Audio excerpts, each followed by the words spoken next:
शिंदेच्या मंत्र्यांची भाजप प्रदेशाध्यक्ष रवींद्र चव्हाणांवर नाराजी, मंत्रिमंडळ बैठकीवर बहिष्कार, फक्त उपमुख्यमंत्री शिंदेंचीच हजेरी, मित्रपक्षांचे पदाधिकारी फोडण्याचा आरोप। उल्हासनगरमध्ये पक्षप्रवेशाला तुम्हीच सुरुवात केली, यापुढे आता एकमेकांना प्रवेश देऊ नका। भाजपच्या इन्कमिंगवरून नाराज असलेल्या शिंदेच्या मंत्र्यांना मुख्यमंत्री फडणवीसांनी झापलं, सूत्रांची माहिती। घटक पक्षातील नेते एकमेकांना पक्षात न घेण्याचा निर्णय, महायुतीत मिठाचा खडा पडणार नाही याची काळजी घेऊ, प्रत्येकाने पक्षाच्या आचारसंहितेचं पालन करावं। भाजप इन्कमिंगवरून नाराजीच्या प्रश्नांवर शिंदेंची प्रतिक्रिया। महायुती मजबूत, कुठलेही मतभेद मनभेद नाही, नाराजी असल्यास समन्वय समितीतून सोडवण्याचा करण्याचा प्रयत्न करू, शिंदेच्या मंत्र्यांच्या नाराजीचं वृत्त बावनकुळेंनी फेटाळलं। आता परत कोणीतरी गावाला जाणार, शिवसेना भाजप वादानंतर आदित्य ठाकरे यांनी शिंदेंना डिवचलं, स्वार्थापोटी मंत्रिमंडळाच्या बैठकीवर बहिष्कार हा जनतेचा अपमान, ठाकरेंची टीका। ठाकरेंच्या शिवसेनेला धक्का, अद्वै हिरेंसह राजू शिंदेंचा भाजपात प्रवेश, हिरेंनी दादा भुसेंविरोधात तर राजू शिंदेंनी शिरसाट यांच्या विरोधात विधानसभा लढली होती।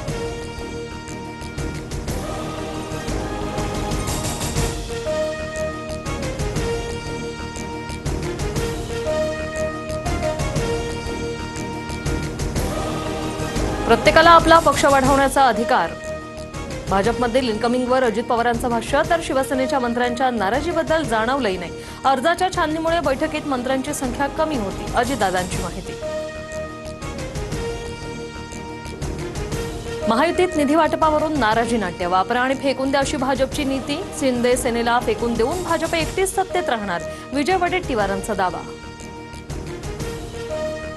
एखाद्या अबलेवर बलात्कार केल्यासारखी भाजपची वागणूक, असंच राजकारण राहिलं तर महाराष्ट्राची वैभवशाली परंपरा उद्ध्वस्त होईल, सांगोल्यातील स्थानिक राजकारणावरून शहाजी बापू पाटलांचा भाजपवर हल्लाबोल।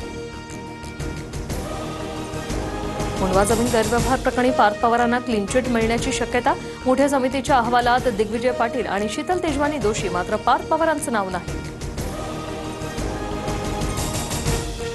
मुंडवातील साईटवर पाहण्यासाठी आलेल्या अंजली दमानी यांना गेटवर चढवलं, पिंपरी चिंचवडचे सीपी अजित पवार यांच्या जवळचे पार्थ पवारांच्या बचावार्थ यंत्रणा कामाला लागली, दमानिया यांचा आरोप।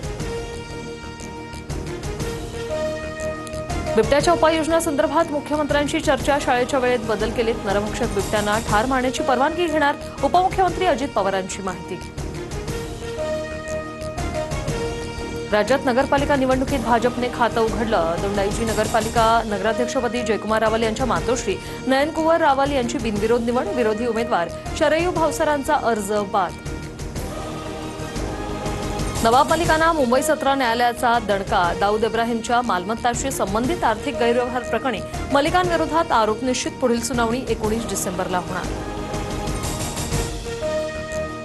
पालघरमधील सातू हत्याकांडाशी काहीही संबंध नाही, भाजपमधील पक्षप्रवेशाला स्थगिती मिळाल्यानंतर काशीनाथ चौधरींची प्रतिक्रिया, राजकारणाचा त्रास कुटुंबियांना होतोय म्हणत चौधरी रडली। मुंबई ठाण्यात सीएनजी गॅसात तुटवडा, पंपाबाहेर वाहनांच्या लांबच लांब रांगा, अत्यावश्यक सेवेवर थेट परिणाम, नेहमीपेक्षा जास्त भाडं आकारत रिक्षा चालक मनमानी करत असल्याची तक्रार।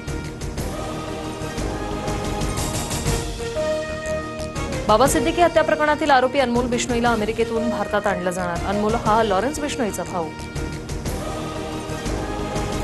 दिल्ली स्फोट प्रकरणी अटकेतील जसीर वानी उर्फ दानिशला 10 दिवसांची एनआयए कोठडी, स्फोटातील दहशतवाद्यांना तांत्रिक मदत केल्याचा जसीर वानीवर आरोप।